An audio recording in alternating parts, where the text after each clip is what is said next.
invitadas. Esta tarde tenemos dos invitadas. Vamos a empezar con Lenny Maldonado de la Universidad de Ohio University en los Estados Unidos, que va a empezar con su charla, y luego vamos a tener a Gabriela Sánchez de la Universidad de Ottawa. La manera en que vamos a funcionar es que vamos a tener las charlas y después vamos a tener un periodo de preguntas y respuestas, pero vamos a estar atentos al chat también durante la charla, así que si tienen preguntas pueden ir escribiéndola en el chat y después vamos a hablar con cada uno de los ponentes. Y lo que queremos es que este espacio sea un espacio de intercambio, así que cada experiencia es válida, es muy importante, todos estamos, we're all in the same boat, enseñando en línea y todo, así que es un espacio de conversación y de intercambio. Lenny, te paso la palabra. Muchas gracias por aceptar nuestra invitación y pues adelante. Gracias. Pues gracias por la invitación. Estoy muy honrada de estar aquí. Gracias a los asistentes, las asistentes también. Y sí, pues mi nombre es Lenny Kawich Maldonado. Estoy en Ohio University. Aquí empecé, es mi primer semestre en el doctorado en Mass Communication. Y bueno, estoy en Athens, Ohio. Sí, por si esperaban que estuviera en Athens, Grecia, pues no. Y como decíamos, bueno, aquí sí han pasado muchas cosas, ¿no? El 2020 empezó intenso y bueno, aquí no es la excepción y dije, yo no me lo quiero perder, ¿no? Entonces, pues afortunadamente ya Trump se va. Sí, y fue esta tensión durante este semestre, ¿no? De la llegada de las elecciones, luego las elecciones y 5 días más de suspenso y ya finalmente la resolución. Y ahora todo el mundo pensando que el 2021 empieza el 21 de enero. ¿Sí? Y bueno, y más sobre mí, bueno, he presentado en conferencias, varias de ellas. Bueno, la última fue el de en Vancouver en 2019, donde nos conocimos. Sí, presenté con hispanistas y con la Sociedad de Comic Studies. Y antes de esto presenté también en la Universidad de Pittsburgh, cuando estaba en mi maestría en estudios latinoamericanos, aquí en Ohio University. Pues presenté mi proyecto final, que fue sobre la caricatura política. Y desde el 2015 he trabajado la caricatura política, ¿no? En el 2015 yo escribí este proyecto final sobre el caso de la Casa Blanca de Peña Nieto a través de la caricatura política. Y actualmente mi tesis es sobre NAFTA. Entonces voy a hacer un estudio comparativo de la caricatura política de los 3 países sobre NAFTA, ¿no? Y bueno, ya está aún en pañales mi tesis. Y en septiembre pasado publiqué un artículo del que voy a hablar hoy. Bueno, es parte de mi presentación de hoy. Y, oh sí, perdón, y sí, olvidé mencionar que, bueno, soy de México, de Mérida. Y, bueno, entonces voy a compartir mi pantalla para enseñarles el PowerPoint. Sí. Entonces, ¿sí se puede ver bien? Sí, sí, sí, lo podemos ver. Sí, perfecto. ¿Ahora? ¿Sí? ¿Bien? Sí, se ve. Ok, genial.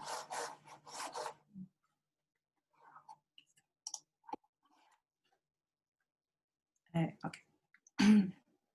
Aquí está mi información de contacto, por si alguien más quiere seguir con el tema, quiere más información. Bueno, aquí está mi correo. Y bueno, empiezo hablando sobre este artículo que publiqué en septiembre pasado. Es mi primer artículo académico publicado hasta ahora. Y bueno, con este artículo yo defiendo el estudio de la gráfica mexicana, ¿no? La gráfica mexicana que se adopta por la comunidad chicana aquí en los Estados Unidos. Y empiezo con una cita de Eduardo Galeano, las paredes son imprenta de los pobres, también justificando, ¿no?, que el arte en Latinoamérica, no solamente en México, pues es político, todo es sobre política, nos encanta la política, ¿no? Y bueno, mi artículo es sobre la conexión del arte gráfico de resistencia y sociopolíticamente expresivo creado en México, con el trabajo político activista de caricaturistas latinex, estadounidenses, de no ficción, que crean hoy. Voy a hablar sobre dos caricaturistas que son Lalo Alcaraz y Eric García. Bueno, y aquí empiezo, sí, tengo que mencionar que incluye a la calavera Catrina porque, bueno, Posada, Guadalupe Posada, fue adoptado como el padre de los artistas gráficos contemporáneos mexicanos. Y, bueno, entonces, sitúo que este activismo combatiente inicia a finales del siglo XIX, principios del siglo XX, cuando México, bueno, estaba bajo el porfiriato. Y debido a este régimen dictatorial, bueno, tuvimos nuestra revolución de 1910 a 1920, y después de esta revolución, bueno, se crea una revolución también en el arte gráfico, o arte visual. Entonces, continúo mi artículo con una lista de eventos en México, desde el principio del siglo XX, cuando la gráfica mexicana era, bueno, desde entonces se empieza a usar como una herramienta para la participación política de artistas y la clase trabajadora. Entonces, entre esa lista de eventos, como mencionaba, después de la revolución, hay una revolución en las artes visuales en México, que el gobierno de Obregón inicia usando esta gráfica, el arte gráfico para educar a la población, que mayormente era analfabeta, y emplea a los muralistas, tres de los cuales son los más populares, pues está Diego Rivera, cuyo mural estoy enseñando aquí. Creo que Gabriela va a hablar más sobre el tema. Y, bueno, ¿qué más pasa? Más eventos como son el Maximato, el cardenismo, el presidencialismo. Durante el presidencialismo la caricatura política entra en crisis, solo se usa para apoyar como propaganda del Estado, ¿no? Entonces solo era para apoyar al PRI, ¿no? A los políticos del PRI, sobre todo a la figura presidencial. Y es en esos años, como entre los 1950 hasta 1960, que el cómic, como comenta Rubinstein, pues el cómic allá entra como a defender esa tradición combatiente de las clases populares para que no desapareciera sus productos culturales, ¿no? Ya fue en la década de los 60 cuando la caricatura política de nuevo retoma esa tradición combatiente y de nuevo empieza la crítica política hacia el presidente, ¿no? Sobre todo la figura del presidente, los militares y los medios.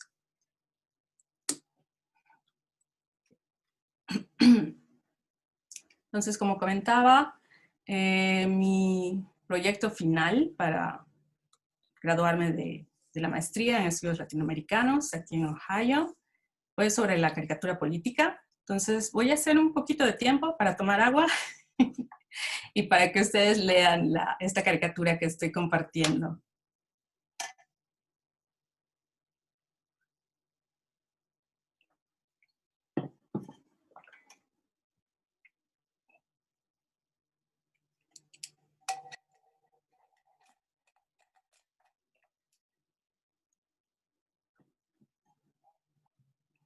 Okay. Sí, entonces yo usé como esta narrativa que crearon los caricaturistas para referirse al caso de la Casa Blanca, porque, bueno, los medios, bueno, los dos principales monopolios televisivos que tenemos en México, bueno, pues no se atrevían a criticar a Peña Nieto. De hecho, tenemos este conocimiento popular de que Televisa fue quien puso a Peña Nieto, ¿no? en la presidencia. Y estos dos dibujos, bueno, uno es de Monero Rocha, que presenta a Peña Nieto allá justificando su Casa Blanca, y el otro dibujo es de El Fisgón. Aquí el Fisgón pues está como que es una contranarrativa de lo que los medios hegemónicos presentan, ¿no? Que el caso de la Casa Blanca se vino a saber por esta revista, Hola, que aquí lo modifica el Fisgón diciendo hola, narcos, para no hacerlo tan exclusivo de la élite mexicana, ¿no? Tengo que minimizar un poco. No puedo leer esta revista porque aquí tengo en la pantalla las imágenes de ustedes. Entonces, déjenme buscar aquí qué dice. Entonces, bueno, el Fisgón usa mucho humor aquí y hace referencia al pasado, ¿no? Por ejemplo, a los años 60, sobre todo el 2 de octubre de 1968, aquí para ligar a Peña Nieto con, perdón, ahorita se me olvidó el nombre de este presidente, perdón, pero fue el culpable de la matanza en Tlatelolco, y sí, es que no puedo ver, a ver, voy a minimizar porque no lo puedo ver. Sí. Aquí está. Sí, Díaz Ordaz. Entonces, Díaz Ordaz fue un presidente que, bueno, aún es muy odiado por los mexicanos después de la matanza de estudiantes en la plaza de Tlatelolco. Y bueno, el Fisgón aquí sigue criticando, ¿no? A Televisa, y cómo esta revista presenta una realidad que nos afectaba a todos los mexicanos como un cuento de hadas, ¿no? Okay.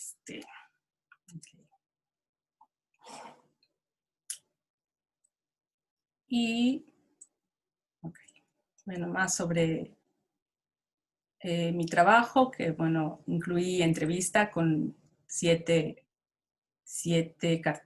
caricaturistas. Y, bueno, después de explicar sobre la caricatura política mexicana, me paso a la caricatura política Latinx, con estos dos caricaturistas chicanos. Aquí vemos dos caricaturas de Lalo Alcaraz. Y bueno, Lalo Alcaraz abiertamente menciona que su sarcasmo lo adoptó de los caricaturistas mexicanos, ¿no? De esto que tenemos de reírnos de nuestros problemas, reírnos de nuestras desgracias, ¿no? Entonces, una caricatura que él usa muy seguido es esta, basada en otra ilustración de Posada, que son unas calaveras bailando. Bueno, la iconografía de las calaveras fue creada por Posada, Posada representaba, bueno, originalmente él representaba con esta ilustración pues a las clases populares, no sé, pasando un buen momento después de olvidándose también de sus desdichas bajo el porfiriato, ¿no? Entonces aquí Lalo Alcaraz lo presenta representando a la comunidad chicana de Los Ángeles, también burlándose del coronavirus, ¿no? Aquí abajo no se ve muy bien, pero dice, welcome to la cuarentine, o algo así. Y bueno, y aquí mezcla, ¿no? El español con el inglés, el Spanglish, como dice carne asada, let's have a backyard carne asada party, what could happen, let's invite 50 more people. Y bueno, el sarcasmo es de que, bueno, ¿qué más va a pasar si ya todos se dan por muertos? Que era un tema que tocaba mucho Posada, ¿no? De que ya Posada veía a todos muertos bajo este régimen de Porfirio Díaz, de que, bueno, para Porfirio Díaz la clase popular, las clases trabajadoras no existían más que para explotarlos, ¿no? Y bueno, y abajo presento una caricatura sobre el muro, el muro de Trump. Y bueno, si ustedes quieren enseñarle insultos a sus estudiantes de español, la caricatura política es buenísima para esto. Y otra vez aquí combina el inglés con el español. Y bueno, ya y en el brazo izquierdo de Trump tiene la T, simulando, bueno, con los colores del partido nazi, bueno, pues para reflejar su racismo, su fascismo en contra de las minorías y sobre todo, bueno, la comunidad mexicana, ¿no? Y después paso al análisis de la caricatura de Eric García. Eric García también, bueno, él es de Nuevo México. Su familia mexicana, bueno, siempre ha estado en Nuevo México.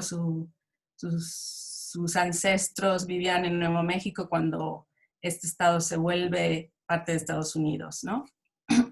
Y él sigue también esa tradición de los caricaturistas combatientes y es muy claro verlo. Él utiliza dos símbolos que Rius, un caricaturista mexicano combatiente de los años 60, empezó a usar el símbolo patrio, que es el águila, con la serpiente que tenemos en nuestra bandera, era intocable, ¿no?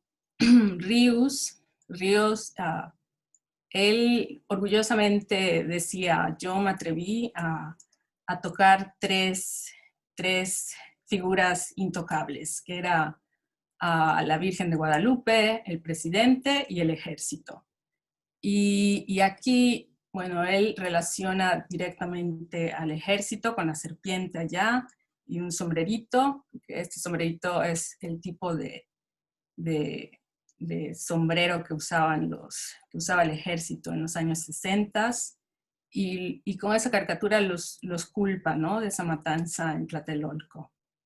Y aquí ahorcando al águila azteca, que es, bueno, la patria. Y, bueno, Eric García, que, bueno, él vive, como les decía, en Nuevo México, pero trabaja temas sobre México, ¿no? Sobre la comunidad chicana y sobre México, como fue el caso de la desaparición de los 43 estudiantes en Ayotzinapa, que bueno, a todos nos hizo recordar qué pasó en el 68 con los estudiantes en Tlatelolco. Entonces, él vuelve a usar el águila y la serpiente y también justificando quiénes fueron los culpables de esta desaparición de 43 estudiantes. Y aquí no alcanzo a ver qué dicen, sí, en la serpiente dice narco, ¿no? Entonces ya el narco reemplaza al ejército en las masacres en México. Bueno, desde el 2006, con Felipe Calderón, bueno, nuestro país empieza la guerra contra las drogas y desde el 2006 la violencia no ha parado, el número de desaparecidos y de feminicidios sigue la alza. Y aquí Eric García toca todos estos temas, ¿no? Oh, algo más, que Eric García nombra su blog, donde publica sus ilustraciones, como El Machete Illustrated. Esto también, esto lo adopta de una publicación que era el periódico oficial del Partido Comunista Mexicano en los años 20 a los años 30, que se llamaba también El Machete. Y él, bueno, así adopta nuevamente la tradición combatiente. Y abajo, él sigue el tema de la situación de los periodistas en México, ¿no? Los periodistas que también están siendo desaparecidos, secuestrados, censurados, asesinados, y todo esto pues para combatir a la libertad de expresión en México. Y aquí él muestra otra vez los dos símbolos, aquí, bueno, amarrados a la máquina del periodista, pues para poder trabajar en libertad. O sea, para poder trabajar en libertad hay que tenerlos atados y así poder trabajar con justicia, sin ningún peligro, ¿no? Para los periodistas. Y bueno, Eric García comenta de que, bueno, él es un caricaturista privilegiado porque no vive esa realidad que viven los caricaturistas en otros lugares. Él no vive bajo una guerra, no vive bajo censura. Entonces él aprovecha toda esa libertad que tiene para tocar estos temas. Y este semestre yo fui TA de la clase The Future of Media. Entonces, bueno, pues si aún tengo tiempo, les comparto lo que me funcionó, lo que no me funcionó dando esta clase, porque, bueno, esta clase yo la di en español, perdón, en inglés, y también fue todo completamente en línea. Afortunadamente, nuestro departamento decidió no tener clases en persona, porque sí hubieron clases en persona, y debido a la pandemia, bueno, nuestro departamento se fue muy firme y dijo no. Entonces, pues estoy muy feliz con mi departamento de periodismo, porque pues hubo libertad de cátedra total, que es muy importante para cubrir todo tipo de temas y para incentivar el pensamiento crítico con nuestros estudiantes, ¿no? Utilicé varios videos, entonces, no sé, tengo tiempo para enseñar alguno. Bueno, o si no, bueno, les dejo estos videos y ya cuando tengan más tiempo libre pueden ver estos videos. Uno de ellos es sobre un chico en Cuba. El video está en español con subtítulos en inglés. Y este video a mis estudiantes los dejo con la boca abierta, porque muestra cómo es el ingenio cubano para conseguir conseguir los programas americanos por internet. Entonces este es el caso de este chico cubano que consigue todo este material usando su ingenio, usando las pocas herramientas que tiene en Cuba, y él vende esto que se llama el paquete semanal. Él les vende los programas que la gente cubana quiere ver, ¿no? Y esto, claro, que es clandestinamente. Y bueno, esto impresiona mucho a mis estudiantes. abrió a la discusión en la clase y de hecho lo siguieron, durante todo el semestre siguieron refiriéndose a este video y el tema principal fue la convergencia tecnológica, cultural y económica. Entonces ellos siguieron refiriéndose a este video para decir, oh, bueno, nada es imposible, si se quiere, si se puede. Y el otro video es sobre,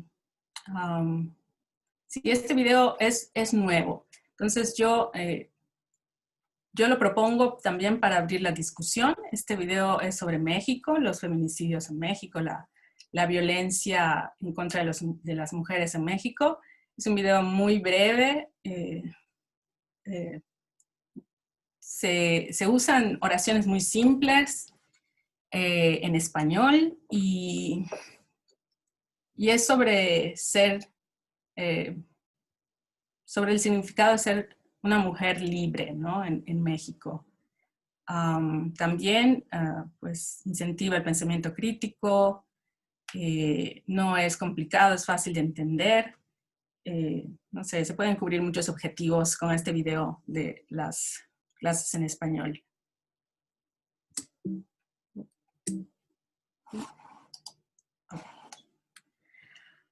Sí, y también pues no olvidar, ¿no? Que tenemos, bueno, en mi caso yo tuve recursos. Con el libro de texto que yo usé, contábamos con los PowerPoints, con quizzes que yo usé como quizzes semanales, que dije, bueno, me llevaba una hora y media hacer los quizzes con la plataforma, usamos Blackboard, y bueno, yo lo preparaba para que la misma plataforma los calificara.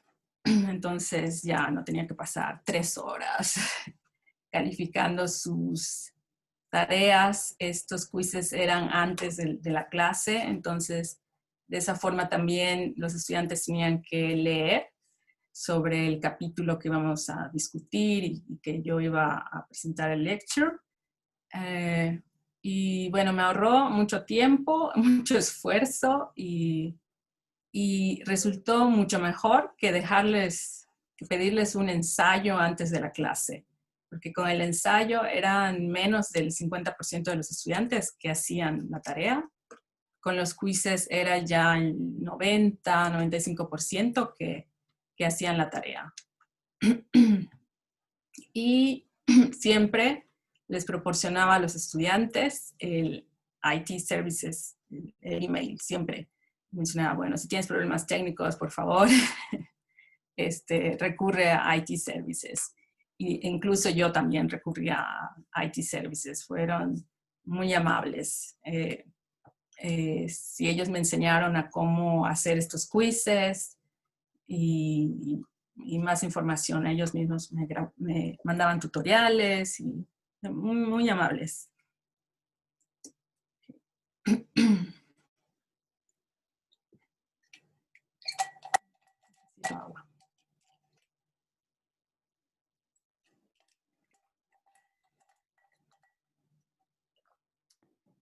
Sí, olvidé mencionar también que estudié en la Universidad Autónoma de Yucatán, estudié una certificación en educación.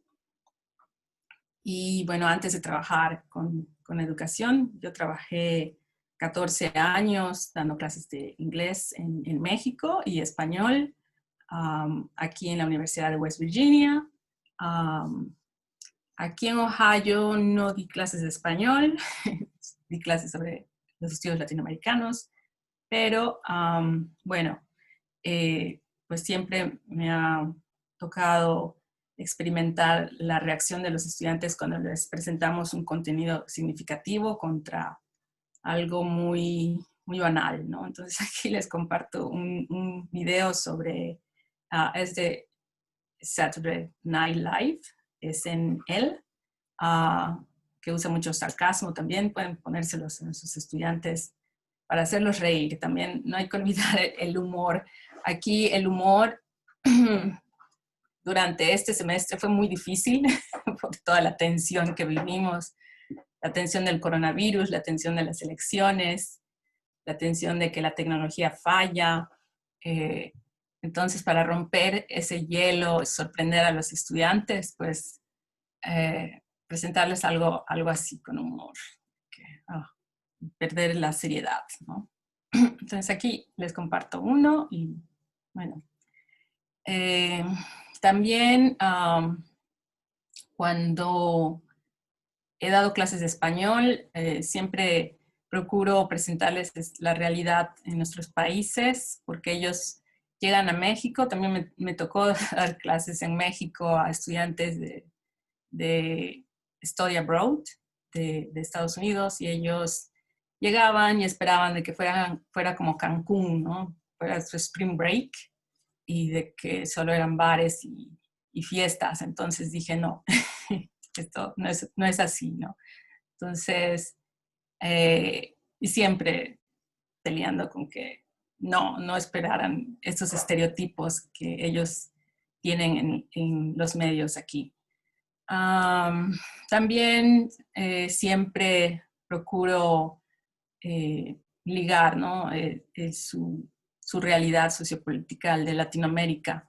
Y bueno, con Trump fue muy fácil hacer eso, porque ellos que no estaban interesados en la política cambiaron esa actitud durante estos 4 años, y sobre todo esta generación que pues están todavía en sus años 20 o todavía en sus últimos teens, que ellos con sus celulares, con todo el acceso que tienen a la tecnología y a la información, se volvieron también activistas, ¿no? Y bueno, ahora es más fácil para ellos entender qué pasa en Latinoamérica después de que ellos también tuvieron esa experiencia con Trump. Y por último, bueno, también recomiendo mucho el uso de novelas gráficas y cómics en español. Los cómics, sobre todo, tienen un idioma muy sencillo que es fácil de utilizar, de explotar en las clases de español. Y bueno, las ilustraciones ayudan muchísimo. Las ilustraciones hacen como el 90% del trabajo. Aquí también les comparto una liga sobre, sí, algunas publicaciones que salieron este año también, y donde yo trabajé como traductora y como editora de las traducciones de español. Ok, mis referencias.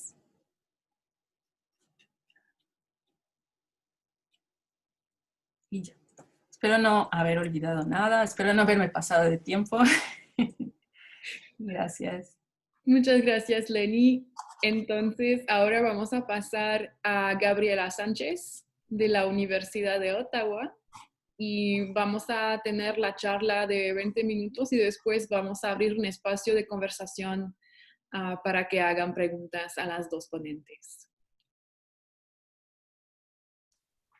Muy bien, muchas gracias.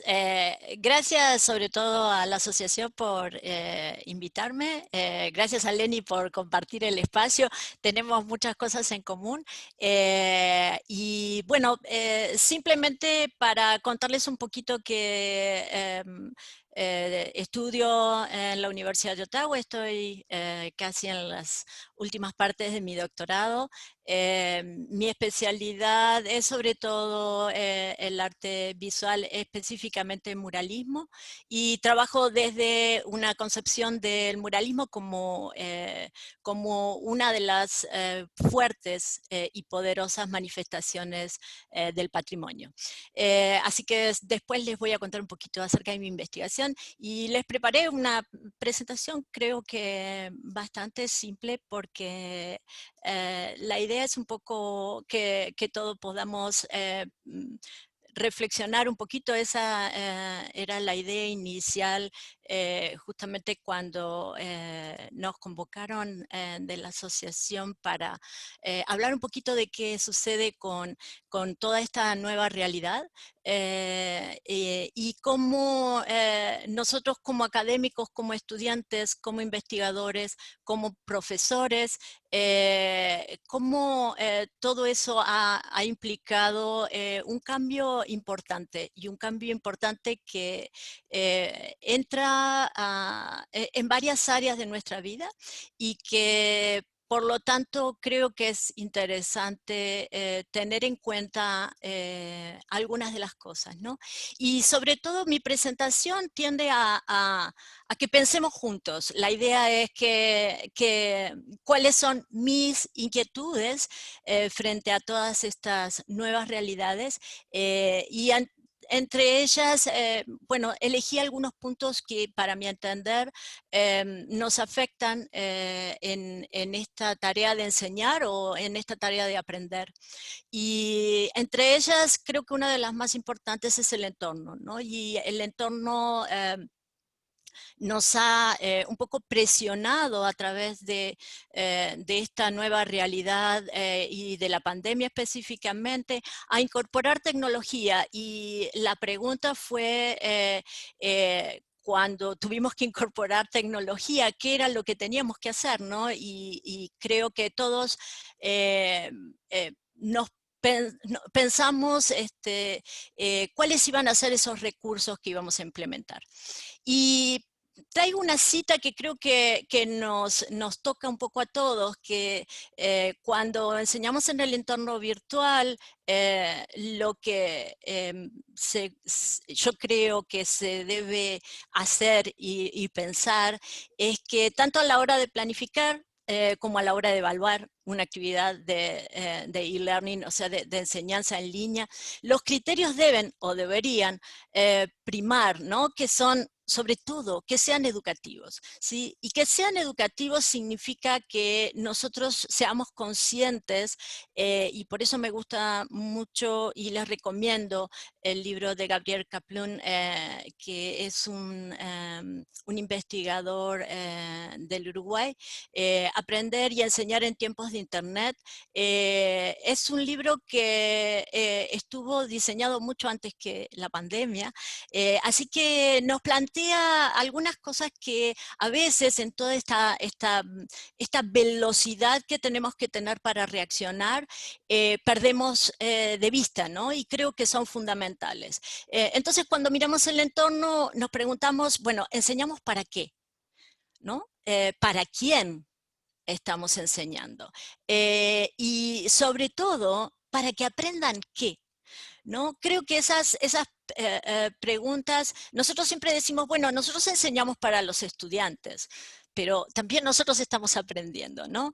Al mismo tiempo. ¿Y es solamente para el estudiante que estamos enseñando o estamos enseñando para poder paliar esta necesidad de comunicación y de encontrarnos y de aprender y de enseñar, ¿no?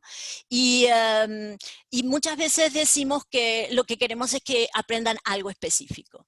Y aquí comienzan una serie de cuestiones que nos planteamos todos, que es en qué medida las nuevas tecnologías a mi entender, pueden acortar o ampliar las brechas, ¿no? En lo social y por supuesto en lo económico. Y eso es algo que todos nos tenemos que plantear porque es una realidad y es nuestra realidad.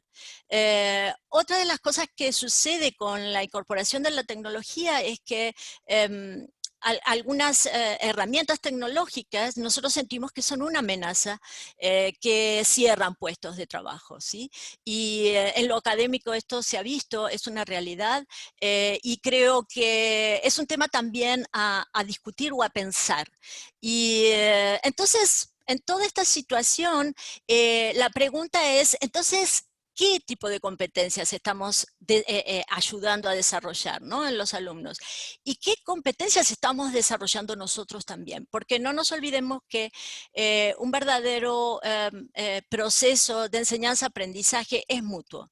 Y en este momento, muchos de nosotros hemos tenido que aprender una serie de usos de tecnologías y de una nueva manera de pensar que nos ha llevado a tener que reaccionar rápidamente, ¿sí? Y lo que creo que sin duda, es mi entender, hay que desarrollar es la flexibilidad.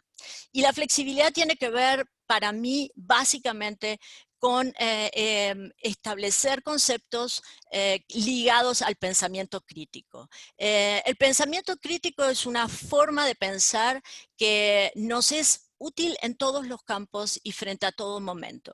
Y genera no solamente aprendizajes específicos, que es lo que a veces queremos nosotros transmitir, sino que lo que genera es un estudiante, un receptor, no solamente como receptor pasivo, sino que estamos buscando un receptor activo y de la misma manera que en la web 2.0, que es la web social en la que nos estamos manejando en la actualidad, ese pensamiento y ese pensador con pensamiento crítico, lo que va a poder desarrollar es también ser productor de contenidos. Y eso es lo que la realidad nos lleva en este momento. Es decir, ninguno de nosotros somos solamente emisores. Somos también generadores y esos mismos receptores que nosotros pensamos que son nuestros alumnos, no lo son solamente como receptores pasivos, sino que lo que tendríamos que estar buscando es que ellos se desarrollen como personas y puedan aplicar esos conocimientos pequeños que nosotros vamos incorporando en sus vidas como una posibilidad de reinstalarlo en otras situaciones. Y creo que para eso estos elementos de flexibilidad, pensamiento crítico y ser proactivo son elementos de base para la enseñanza, por lo menos desde mi concepto de la enseñanza. Y bien, ¿qué es lo que nos sucede con estas nuevas pedagogías, ¿no? Y la gran pregunta es lo mismo estar online que educar a distancia? No, sin duda no. Muchos de nosotros estamos online, pero no hemos sido formados para educar a distancia. Y aquí pido especiales disculpas a la cantidad de formadores que han pasado muchísimos años de su vida diseñando programas y tratando de generar una educación a distancia que sea realmente positiva y que sea generadora de pensamientos y de nuevas ideas y no una simple y pasiva televisión en casa, ¿no? Y creo que eso es muy importante que nosotros lo planteemos y que nos lo planteemos, ¿sí? Les digo esto después de haber pasado alrededor de unos 18 tipos de capacitaciones en línea para manejar recursos como campos virtuales como Brightspace, herramientas tecnológicas como Adobe Connect, darle un buen uso al Zoom, etcétera, etcétera, etcétera. Nada de eso va a ponerme en la posición de un educador a distancia. Y de eso creo que todos tenemos que ser honestos y realmente aceptar de que, bueno, las circunstancias nos han llevado a situaciones diferentes, ¿sí? Que lo hacemos con muchísima dignidad, seguro. Entonces, en toda esta situación de enseñanza, aprendizaje, pandemia, cuarentena, clases online, exámenes en línea, etcétera, etcétera, ¿qué es enseñar artes visuales? Y bueno, creo que enseñar artes visuales siempre ha sido mi pasión, es lo que hago desde siempre en mi vida, trabajar sobre todo con el tema muralismo es lo que más me gusta, sobre todo porque también lo asocio a mi otra tarea, que es la de restauración histórica en edificios históricos, y por lo tanto todo eso se conecta en mi vida. Y para pensar un poquito el arte, siempre los artistas o los que trabajamos en el espacio del arte, tenemos el gran problema de que se considera el arte como algo, es un pasatiempo. ¿Sí? Es un espacio donde la gente es como la bohème, ¿no? Es gente que no necesita más que el arte para vivir. Y por eso les traigo una explicación que nos da García Canclini acerca del arte, y dice: el arte es producción, ¿sí? Es producción, porque consiste en una apropiación y una transformación material y cultural mediante un trabajo, y para satisfacer necesidades de tipo social y de acuerdo con un orden económico vigente para cada sociedad. ¿Por qué rescato a García Canclini y esta explicación de qué es el arte? Porque el arte es producción, y producir es un trabajo, y un trabajo tiene un rendimiento económico, aparte de ser uno de los engranajes dentro de nuestra sociedad. Y es importante que tengamos en cuenta todo esto, porque a las artes visuales por lo general nos cuesta mucho ser considerados como parte de las artes en general, y por eso les muestro un poquitito algunas de las experiencias en cuanto a enseñar arte. Y uno de los trabajos que he preparado fueron algunos módulos que he presentado en distintos cursos, y que básicamente preguntamos de qué hablamos, por ejemplo, cuando hablamos de muralismo. Y cuando hablamos de muralismo, cuando hablamos de arte mural, siempre tenemos algunas dificultades, ¿sí?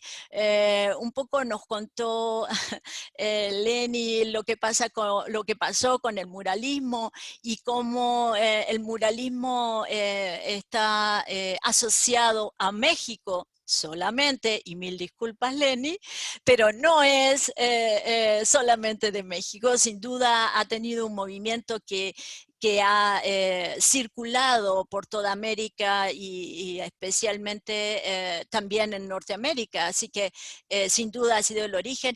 Y tampoco podemos decir que lo que se cree del muralismo, que es solamente los tres grandes, tampoco es totalmente cierto, ¿no? Y entonces mi primera tarea cuando enfrenté una clase para explicar qué es el muralismo, era salir un poquito de algunos estereotipos. Entre ellos, yo les mostré a mis alumnos cómo suelo trabajar una investigación, y es armando un mapa conceptual en el cual definía mis perspectivas, porque claro, en ninguna investigación podemos abarcar todo, ¿sí? Entonces, les mostré un poquito más o menos cómo era mi forma de trabajar, y también les sugerí implementar estas herramientas tecnológicas que son los mapas conceptuales. Hay cantidad de software que permite generar estos mapas conceptuales, y aquí les puse algunos de los resultados que han sido impresionantes, maravillosos, y ese fue uno solo de las evaluaciones de lo que yo considero óptimo, que es la evaluación continua. Es decir, era uno de los escaloncitos dentro del curso. Y bueno, y cuando hablamos de muralismo, como les contaba yo a mis alumnos, hablamos de varias cosas, y en mi caso elegí hablar del manifiesto artístico, elegí hablar del canon, también de qué es el muralismo desde un aspecto tradicional, y qué es lo que yo considero que es el muralismo, su capacidad de visualidad, el espacio, etcétera, etcétera. A partir de eso, en el curso planteamos algunos objetivos, ¿no? Y era hablar de muralismo, hablar de arte, hablar de espacio público, hablar de visualidad de canon y los que rompen el canon, los manifiestos, el arte americano, el indigenismo, el arte popular, el muralismo es solamente de México. Una buena pregunta. Y les enseñé como propuesta final algunas categorías para hacer análisis de obras. A partir de eso, esa fue la estructura del curso, y a partir de eso surgieron, yo les proponía algunas preguntas, ¿no? Por ejemplo, el muralismo mexicano desde la perspectiva del arte público contribuye a la construcción de la identidad y la memoria colectiva. Lo construyó, ¿cuál fue la funcionalidad de este muralismo, ¿no? En su época? Y creo que eso les abrió una perspectiva diferente, y eso también creo que es lo que necesitamos poner en evidencia, ¿no? Y también cuestionamos juntos, empecé provocándolos un poquito con un video que les recomiendo, que habla de las mujeres olvidadas del muralismo mexicano y de cómo el muralismo formó parte de un canon y las mujeres estaban fuera de él.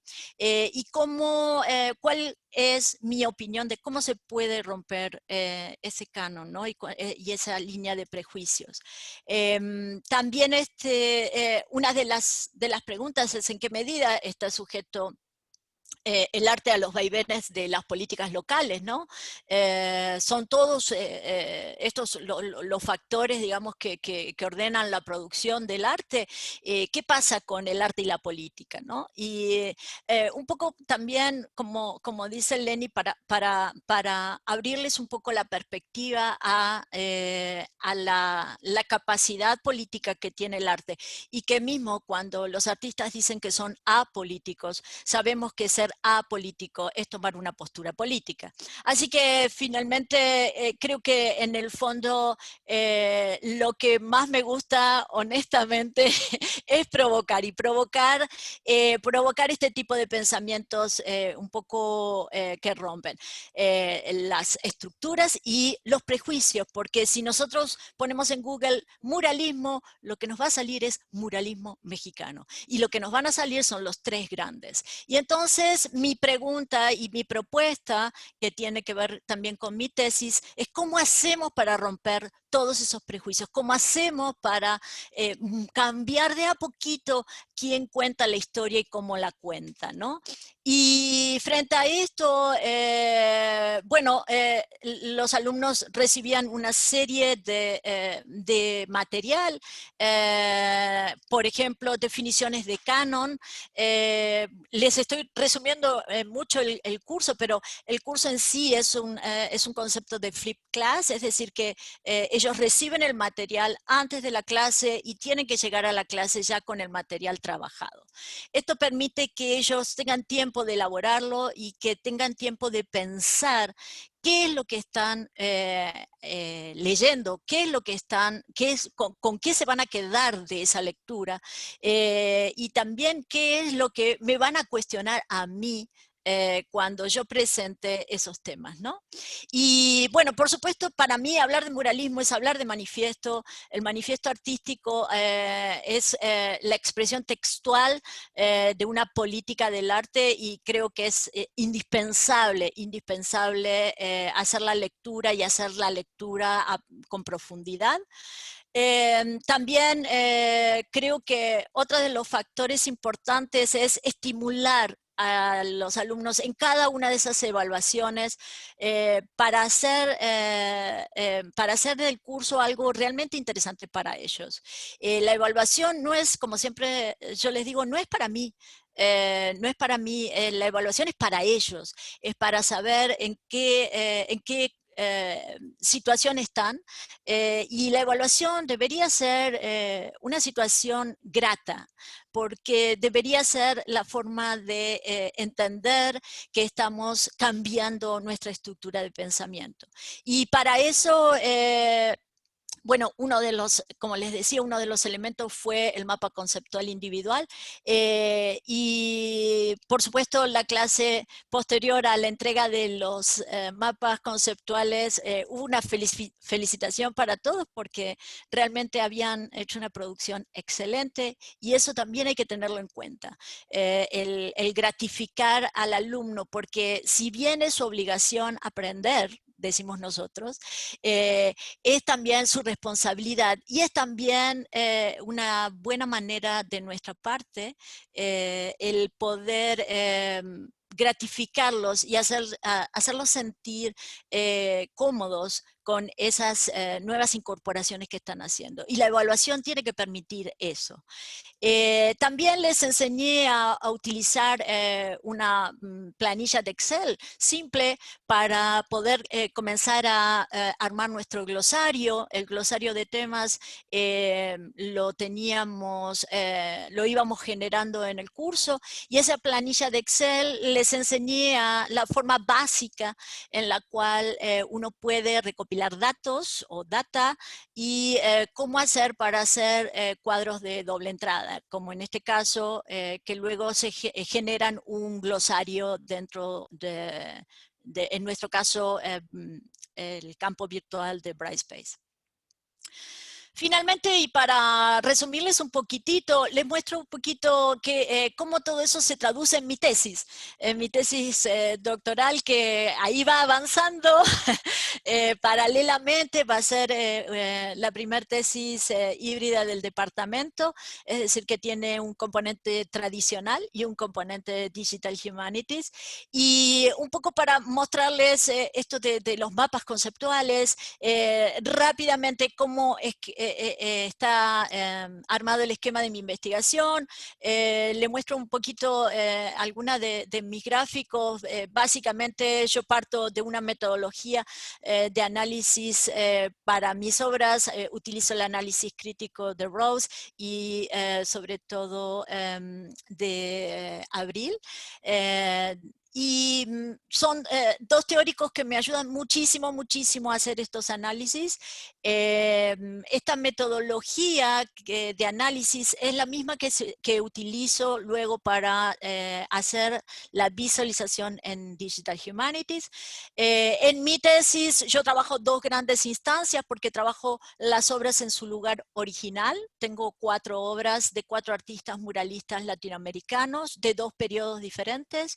El primer periodo es años 20, años 30, segundo periodo los años 60 y 70, y por eso es que divido en 2 instancias, porque primero hablo de la obra en su lugar de origen, y luego qué pasó cuando fue pasada a lo que se llama el patrimonio nacional.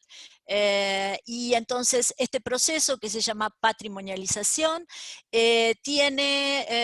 me desemboca en esta segunda instancia en donde muestro cuáles son esos procesos y cómo transforman a la obra, ¿no? Entonces aquí les muestro que estos datos que yo tomo de la forma tradicional los reutilizo para la parte de visualización en Digital Humanities.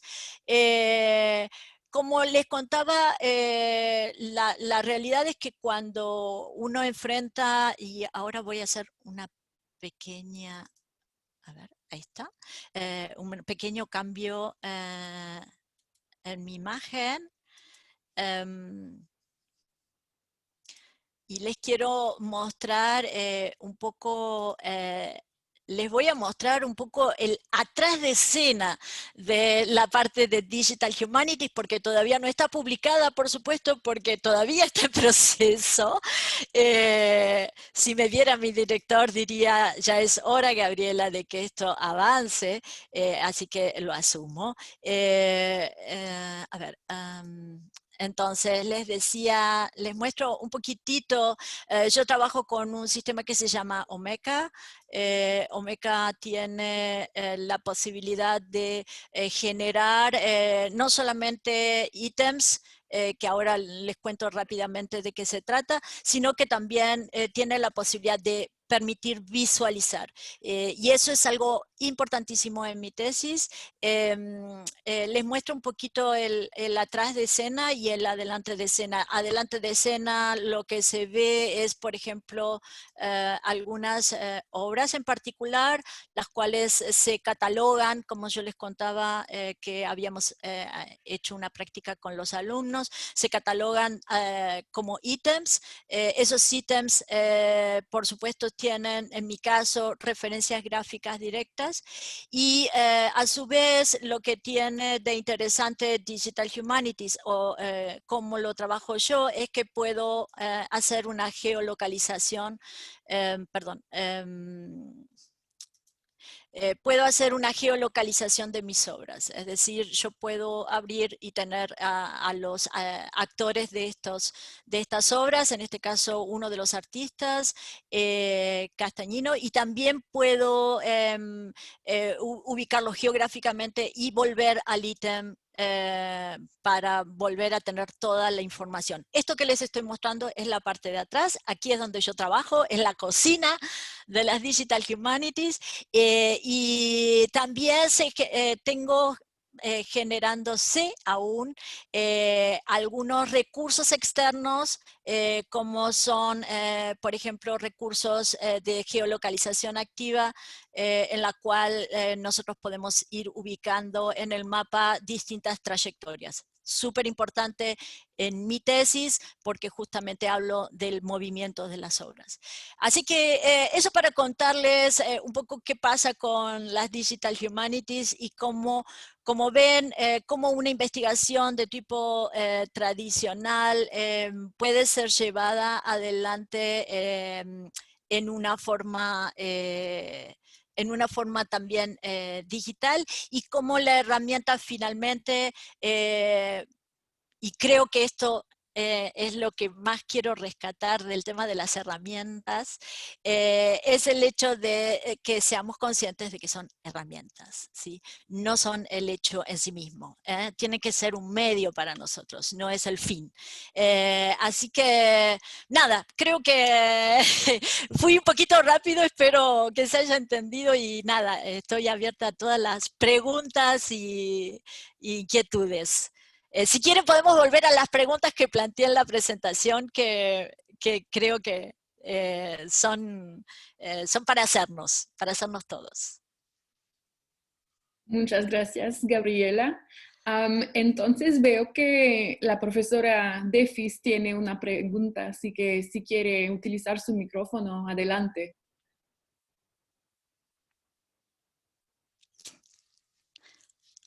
¿Se me oye bien?